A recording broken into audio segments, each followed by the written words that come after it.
আমি জানি না আপনারা প্রথমেই কেন একটা অভিযোগের কথা বলেন। অভিযোগ নেই, কোনো অভিযোগ। প্রথমত যেটা ছিল যে আমি যে কাজগুলো করেছি সেই কাজগুলো আমি কোনো সেলফি করিনি। এক নাম্বার, আমি কোনো ছবি উঠাইনি, আমি কোনো ভিডিও ধারণ করিনি। কারণ যেটাই হয় যে আসলে 5 টাকা দিয়ে 100 টাকার প্রচার হয়, সেটাতে আমি কখনোই যাইনি আসলে।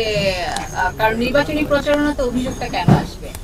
আর ঈদের পরপর একদম ছুটিটা ছিল, ছুটির মধ্যে থেকে আসলে আমার মনে হয় গণমাধ্যম কর্মীদেরকেও মনে হয় আমরা রিকোয়েস্ট করে নিয়ে এসেছি।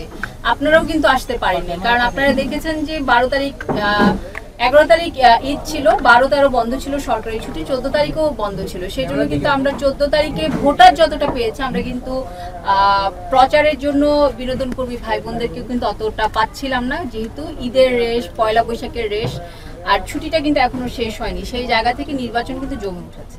প্রথমত যেটা ছিল যে আমি যে কাজগুলো করেছি সেই কাজগুলো আমি কোনো সেলফি করিনি। এক নাম্বার, আমি কোনো ছবি উঠাইনি, আমি কোনো ভিডিও ধারণ করিনি। কারণ যেটাই হয় যে আসলে 5 টাকা দিয়ে 100 টাকার প্রচার হয়, সেটাতে আমি কখনোই যাইনি।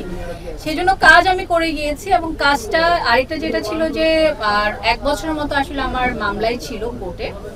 1 বছরের মতো আমাকে কোর্টে যাওয়া আসা করতে হয়েছে। তার মধ্যে কিন্তু ধরেন ইফতার মাহফিল করা, পিকনিক করা, এত বড় বড় জিনিসগুলো কিন্তু থেমে ছিল না, সবকিছুই কিন্তু চলছিল।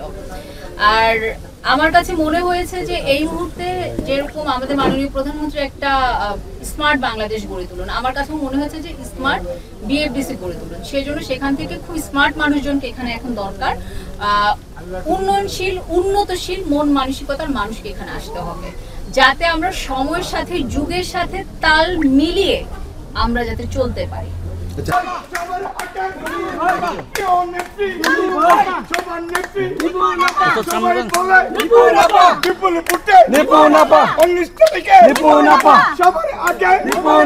সবাই